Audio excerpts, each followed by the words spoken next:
사랑하는 여러분, 안녕하십니까? 오늘 또 하나님이 주시는 귀한 은혜와 사랑, 축복과 권세가 저와 여러분에게 넘쳐나는 귀한 하루가 되시기를 바랍니다. 오늘은요, 사무엘상 2장 22절에서부터 그 3장 마지막까지 있는 3장 21절까지 있는 그러한 말씀들을 보면서 안 되는 이유라고 하는 그런 제목으로 말씀을 드리도록 하겠습니다.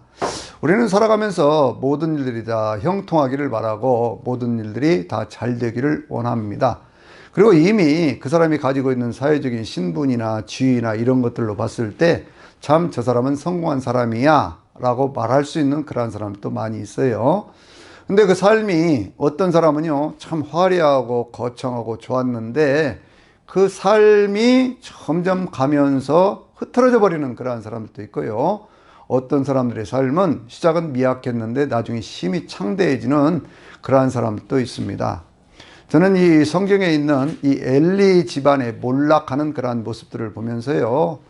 참 가장 그 시대에 존경받는 그러한 인물이었고, 그리고 그 시대에 가장 존귀한 어떤 그런 집안의 사람들이었었는데, 이 집안이 한꺼번에 몰락해버리는 그런 이유가 무엇이었을까라고 하는 것을 생각해 봤습니다. 그 이유는요, 여러 가지가 있는데, 이 엘리라고 하는 그러한 사람은 어떤 사람이냐, 그러면 아론의 직계 후손이거든요. 그러니까 레위 지파 가운데 이 모세가 자기 행했던 아론을 대제사장으로 세웠지 않습니까? 그 대제사장이었던 아론의 혈통을 쭉 이어왔던 그러한 사람이고, 이 사람은 58살에 사사가 되어서 98살에 세상을 떠났으니까 40년간을 이스라엘의 사사로서 섬겼던 그러한 사람이에요. 그 시대는요, 지파 연합 공동체였기 때문에 항상 사사들을 중심으로 해서 모든 역사가 이루어졌고, 더군다나 실로에 세워져 있던 그러한 성막을 그것을 관리하고 그 가운데 있는 모든 예배 행위를 주관하는 그러한 사람이었기 때문에 이 사람의 집안은 가장 고귀한 사람이었습니다. 더구나 이 엘리는요, 자기의 두 아들 홈리와 비느하스까지 제사장으로 삼아서 남부를 것 없이 그렇게 풍족하게 넉넉하게 폼잡아가면서 큰 소리 쳐가면서 살던 그러한 집안이었거든요. 근데 이 집안이요, 아주 그냥 폭삭 망해버리는 그러한 이유들을 우리에게 보여주고 있습니다. 그러니까 이것은 이제 오늘날로 얘기를 하면 이런 것으로도 볼 수가 있어요. 그 당시에는 성막이 거기에 하나 있었지 않습니까? 온 이스라엘 사람들이 그게 신도들이거든요. 그러니까 가장 큰 교회의 가장 큰 그러한 제사장, 목사라고 볼 수가 있죠. 그 두 아들에게 세습을 해서 그 두 아들에게 그것이 넘어갔다, 이렇게 볼 수도 있는 거예요. 그런데 이 집안이 어째서 망했냐고 말이에요. 그랬으면 정말로 주의 일을 잘하는 그러한 사람들이었으면 하나님께 모든 것들을 다 책임지시고 더 좋아지게 해주셔야 됐는데, 그런데 그 집안이 팍 망해버렸거든요. 완전히 망해버렸거든요. 그 이유가 뭐냐? 그걸 한번 생각해보자, 그 말씀이에요. 우리는 흔히 그런 얘기 하지 않습니까? 내가 주의 일을 하니까 주님께서 내 자녀들을 책임져 주실 것이다 라고 이 얘기를 많이 하지요. 근데 우리가요, 실질적인 어떤 현실의 삶에서 보면 그러지 않은 경우들 많이 있거든요. 그런데 그런 경우들이 성경에도 많이 있더라, 그런 얘기예요. 그게 이제 대표적인 인물이 엘리고요. 사무엘도 사실은 신앙생활에 있어서 굉장히 어떤 그런 참 훌륭한 그런 삶을 살았던 그런 사람이지만 자녀 교육에는 실패했던 그런 사람입니다. 사무엘에 대한 얘기 잠깐 하고 넘어갈까요? 사무엘이 이제 어딥니까? 8장에 가서 보면, 사무엘상 8장에 가서 보면, 그러면 이제 그 왕을 세워달라고 하는 그런 이스라엘 백성들의 요구가 있는데, 사무엘이 나이가 들어서 늙었을 때에 그 두 아들을 사사로 삼았어요. 근데 사사가 되었던 그 두 아들이 어떤 짓을 하느냐? 그러면 뇌물을 받고 재판을 엉터리로 하는 그러한 모습들을 보여줍니다. 그러니까 여기에 이제 이스라엘의 방백들이 거기에 이제 환멸을 느껴서 아이고 우리에게 왕을 세워주십시오 라고 하는 그러한 얘기를 하는 것을 볼 수가 있어요. 사무엘은 경건한 사람이고 사무엘은 참 위대한 삶을 살았던 그러한 사람이지만 뭐에는 실패했다고 봐야 돼요? 자녀 교육에는 실패했다. 우리가 이렇게 볼 수 있는 거예요. 그래서 우리가 이렇게 볼 수 있습니다. 정말 바쁜 아버지는 나쁜 아버지, 이렇게도 볼 수 있는 거예요. 주의 일을 한다고 바쁘다고요? 그래서 자녀들을 돌보지 않았다고요? 그것이 자녀들이 실패하는 가장 큰 원인 가운데 하나가 될 수 있다고 하는 것을 저나 여러분은요, 늘 기억해 둘 그런 필요가 있다. 그 말씀이죠. 근데 그보다도 아주 그 집안 자체가 완전히 폭삭 망한 집안이 어떤 집안이냐? 엘리 집안이거든요. 엘리 집안은 뭐 세계 최대의 어떤 그런 단일 교회라고 볼 수 있잖아요. 성막 하나 있죠. 온 이스라엘 백성들이 거기에 신도들 아닙니까? 그런데 성경은요, 2장 12절에 있는 그런 말씀 속에서 이렇게 얘기를 합니다. 엘리의 아들들은 행실이 불량하여 여호와를 알지 못하였더라. 여러분, 그들은 제사장이었어요. 엘리의 뒤를 이어서 제사를 드리는 그러한 일들을 하던 그러한 사람들입니다. 그런데 그들 가운데 어떤 일이 있어요? 그들 가운데 행실이 불량하다는 거예요. 사람들이 누구나 보더니 참 저거 못됐다 그런다는 거예요. 그런데 더 심각한 것은 뭐냐? 여호와를 알지 못하더라, 하나님을 의식하지 아니하더라, 그런 얘기거든요. 여러분, 여기 엘리의 아들들에 대한 얘기를 쭉 보면요, 한나하고 대조적인 것이 뭐냐면, 한나는 입만 열면 하나님 앞에서 기도하고 하나님 앞에서 소원을 구하고 하나님 앞에서 경배를 드리는 그런 모습을 보여줍니다. 그런데 엘리의 두 아들은요, 행실이 불량한 사람들이에요. 아주 못된 사람들이에요. 온갖 못된 짓은 다 하고 있습니다. 그뿐만 아니라 뭘 하고 있는가 그러면 그들은 하나님을 몰랐다는 거예요. 여러분이 정말 놀라운 얘기 아닙니까? 저도 목사지만요, 하나님 모르고도 하나님이 어떤 분인가를 경험하거나 체험하지 않고도 성령 받지 않고도 얼마든지 지식적으로 경험적으로 목회는 할 수 있어요.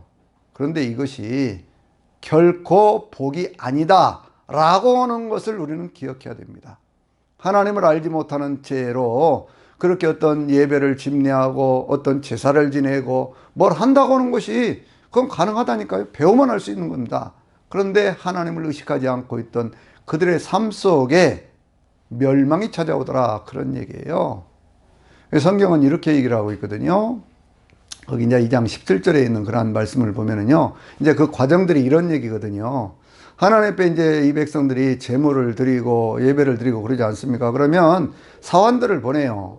홈니와 비나스가 사환들을 보내가지고 그렇게 해가지고 거기에 이제 어떤 그 고기를 이렇게 뭐 삶고 그러면 삶는 가운데 아무거나 삶지 않 가지고 가서 콱 찍어가지고 그렇게 아주 좋은 거 가지고 가고요. 심지어는 어떤 걸 하느냐? 하나님 앞에 예배를 드리려면 번제와 같은 어떤 그러한 제사라든지 여러 제사를 드리려면 기름을 태워서 하나님 앞에 드리는 그러한 예식이 있잖아요. 그런데 하나님 앞에 예배를 드리기도 전에, 하나님 앞에 제사를 드리기도 전에 이 사람들이 와가지고 그렇게 해가지고 날고기를 달라는 거예요. 생고기를 달라는 거예요. 그래서 왜 생고기를 달라고 하느냐? 그렇게 얘기를 하면 구워 먹기 위해서 그런 거지요. 그러니까 거기에 있는 사람들이 아니다, 이거 하나님 앞에 온전히 제사를 드리고 예배를 드린 다음에 그걸 가지고 와야 된다, 그렇게 얘기를 하는 거예요. 근데 아니라는 겁니다. 그것이 아니라는 거예요. 그러면서 그거 안 주면 내가 억지로라도 뺏어가겠다, 그 사환들이 그렇게 얘기를 합니다. 성경은 분명히 말씀하기를 이 사환들의 소행이 약했고 이 소년들의 소행이 약했고 그들이 하나님 앞에 드리는 제사와 예물을 멸시하였다라고 말씀하고 있어요. 여러분, 여기에 문제가 있는 거죠. 왜 망하느냐 그거예요. 하나님 앞에 드리는 예배, 그것을 그들은 멸시하고 있었다는 거예요. 놀라운 얘기 아닙니까? 예배를 드리는 제사장이, 예배를 집례하는 제사장이 그 속에서 행위는 하는데, 거기에는 형식적인 행위는 하는데 그 속에서 하나님 앞에 드리는 예배를 무시하고 멸시하는 그러한 모습들을 보여줍니다. 그래서 하나님께서요, 그런 어떤 그런 얘기들을 쭉 하시는데, 이 홈리와 비나스가 어떤 짓도 하느냐 그러면 회막문에서 수종드는 여인들과 동침하였다, 이렇게 말씀하고 있거든요. 이게 무슨 얘기입니까? 그들은 행음하였다, 그런 얘기지요. 그러니까 이런 어떤 그런 죄들이 쌓이고 쌓여가지고, 그래가지고 그 소문이 뭡니까? 거기에 있는 엘리의 귀까지 들린 거예요. 엘리가 얘기를 합니다. 너희들 그러면 안 된다. 너희가 하나님 앞에 드리는 예배를 무시를 하고 행음하고 막 그렇게 하다 보면, 너희가 물질된 것에 대한 욕심을 내고 그렇게 해서 하다 보면 하나님께서 너희들을 어떻게 하시겠느냐, 너희를 어떻게 하시겠느냐, 그러니 그러지 말아라 라고 얘기를 하는 거예요. 그런데도 그 아들들이 말을 듣습니까? 안 듣습니까? 말을 듣지를 않습니다. 그러니까 엘리는요, 그것을 어떻게 더 이상 어떻게 통제를 하지를 못하고 있어요. 여기에 엘리 집안에 슬픔이 있었다. 그런 얘기죠. 그래서 이제 그렇게 해서 말을 듣지 않고 그렇게 하니까요, 하나님께서 한 선자를 보냈습니다. 한 선자를 보내서 하나님께서 아주 엄격하게 그 집안을 책망하시는 모습을 보여주고 있어요. 엘리에게 얘기를 합니다. 너는 내가 옛날 이스라엘 백성들을 출애굽할 때 그때부터 아론의 집안을 택해서 너희 집안 대대로 이렇게 대를 이어가면서 나를 섬길 수 있는 귀한 직분을 주었고 그 가운데 많은 것들을 너에게 허락해 주었지 않느냐. 화제로 태우는 그 모든 것들 다 너에게 주었지 않느냐. 너희가 먹고 살 수 있는 그런 길 다 열어주고 풍성하게 살 수 있도록 그런 길 다 열어주었지 않았느냐. 그렇게 말씀을 하시는 거예요. 그런데 너는 어째서 2장 29절에 있는 말씀 우리가 깊이 묵상을 해봐야 되거든요. 거기 뭐라고 얘기를 하냐면 너희는 어째서 예물과 제물을 그것을 밟고 그렇게 예물과 제물을 밟는다는 거예요. 여러분 하나님 앞에 드려진 귀한 것들을 소중하게 여겨야지 그것들을 밟았다 이런 평가를 들으면 되겠습니까? 또 한 가지는 뭐라고 얘기를 하냐면 너는 하나님의 뜻을 알면서도 어기고 내 자녀들을 하나님보다 더 귀하게 여겼다는 거예요. 우리는 혹시 그런 거 없을까요? 자식들 문제하고 신앙의 문제가 같이 이렇게 견주어서 뭔가를 선택해야 될 때 자식 편 들어준 적 없습니까? 저는 많이 있습니다. 자식들이 더 소중하다고 생각했던 그러한 때도 있어요. 왜냐하면 일상적인 생활 속에서 늘 예배는 드리잖아요. 그런 때도 있어요. 세 번째는 뭐라고 말씀하냐면요. 하나님께서 너는 하나님 앞에 드린 그러한 제물과 예물들 가운데 가장 좋은 것으로 너를 살찌웠다 이렇게 말씀하고 있어요. 여러분 교회에서 목회를 하다 보면요. 세상에서 제일 좋은 것들 하나님 앞에 드린다고 하면서 그중에 제일 좋은 것들은 제사장 몫이다 그러면서 목사들이 제일 좋은 것들을 차지하려고 하는 그러한 모습들도 오늘 많이 있습니다. 저도 그런 때 있고요. 제 세상에서 제일 좋은 것 하나님 앞에 드린 것이니까 목사가 대접받고 산다고 생각하면서 그런 때 있어요. 그런데 성경은 엘리 집안이 망한 가장 큰 이유 가운데 하나가 뭐냐? 하나님 앞에 드렸던 예물과 제물을 밟고 예배를 무시를 하고 제단을 무시를 하고 그러면서 자식들을 하나님보다 더 귀하게 알고 하나님 앞에 드렸던 가장 좋은 것들 그걸로 너를 살찌우는 그러한 짓을 하고 있었지 않느냐 그렇게 말씀하고 있는 거예요. 그러니까 우리가 참 저도 목회자지만 목회자로 살면서 뭐 좋은 차 타고 좋은 집에 살고 뭐 많은 재산들을 일구고 뭐 얼마나 좋겠습니까? 그것도 좋은 일이에요. 그러나 그 일이 하나님 눈에 거슬리는 일이 되어져 버리면요. 엘리 집안에 임했던 그러한 저주 그것이 임할 수도 있다라고 하는 것을 목회자 된 저나 또 다른 동역자들이나 혹은 신앙생활하면서 하나님의 일을 내가 하니까 하나님께서 내 자녀들을 책임져 주실 것이라고 착각하는 그러한 성도들은 없어야 될 줄로 믿습니다. 성경이 분명히 말씀하고 있어요. 성경이 분명히 말씀하고 있어요. 그래서 하나님께서 이렇게 말씀을 하시는 거예요. 이스라엘 온 나라가 다 복을 받을 때에도 너희 집은 저주를 받으리라 그렇게 말씀하시고 내가 너희 집안과 영원히 언약을 맺었던 그것을 이제는 내가 철회하겠다 그렇게 말씀을 하시는 거예요. 아주 참 엄청난 그러한 저주의 말씀으로 그러면서 네 아들 둘이 한꺼번에 죽을 것이다 한 날에 죽을 것이다 그렇게까지 말씀을 하셔요. 여러분들 우리가 성경을 읽으면서 한나의 기도는 잘 알아요. 사람들이 한나의 기도는 잘 안다니까요. 한나가 이렇게 기도해서 하나님 앞에 응답받았다 그건 잘 알아요. 그런데 정작 더 중요한 그러한 말씀들 가운데 하나는 뭐냐면 바로 이 엘리 집안에 생겼던 그러한 문제라고 하는 거거든요. 하나님께서 말씀을 하신다니까요. 너희가 예배를 멸시하고 있다. 그리고 네 자식들을 나보다 더 중하게 알고 그렇게 했다.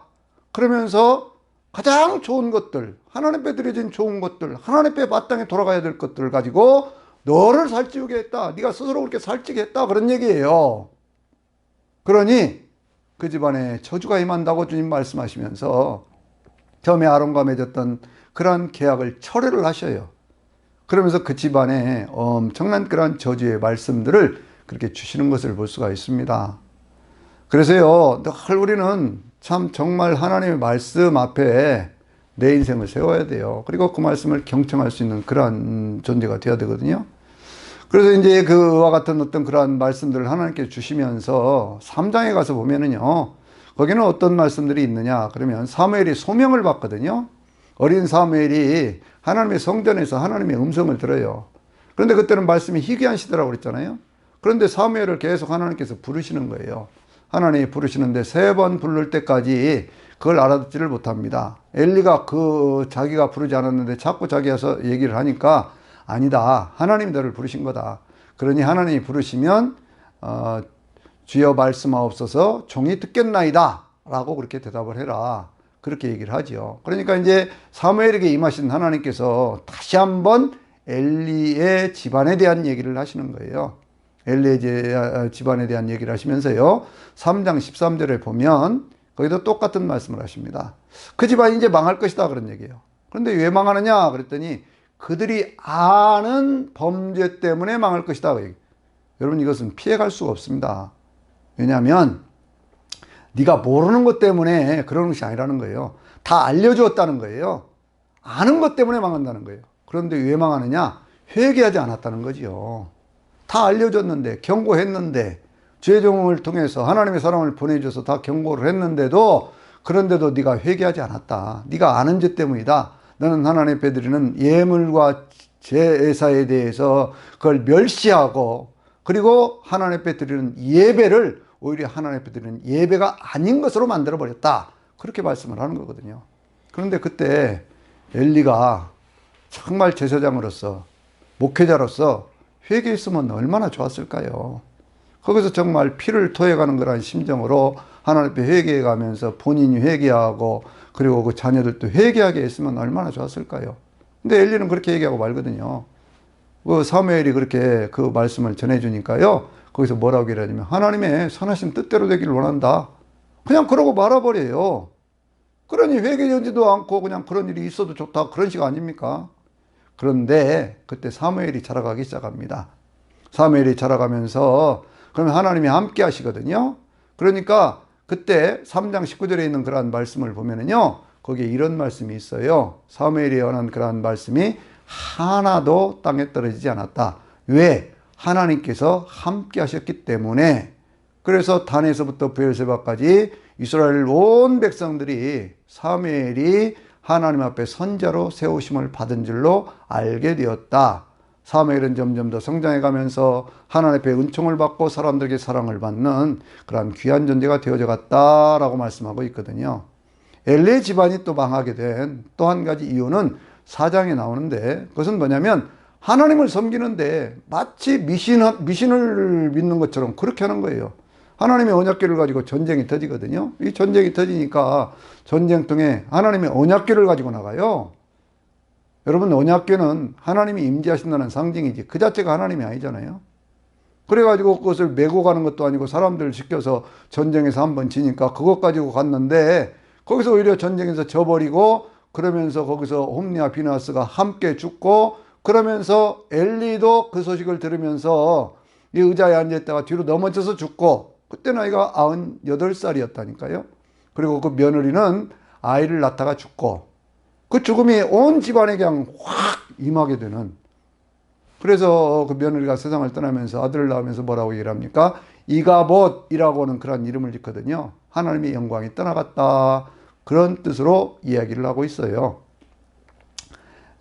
저도 목사이기 때문에 이런 말씀을 이렇게 전하는 것이 쉬운 것 아닙니다. 굉장히 마음에는 어떤 그런 그 고통을 느끼면서 지금 말씀을 하고 있는 거예요. 그런데 제가 목사로서 살아보니까요, 정말 수없이 많은 순간에 하나님을 의식하지 않고 행했던 그런 일들도 많고요, 하나님의 뜻을 저버리고 했던 일도 많습니다. 그런데 그것이 어느 순간 깨달아지기 시작하더라고요.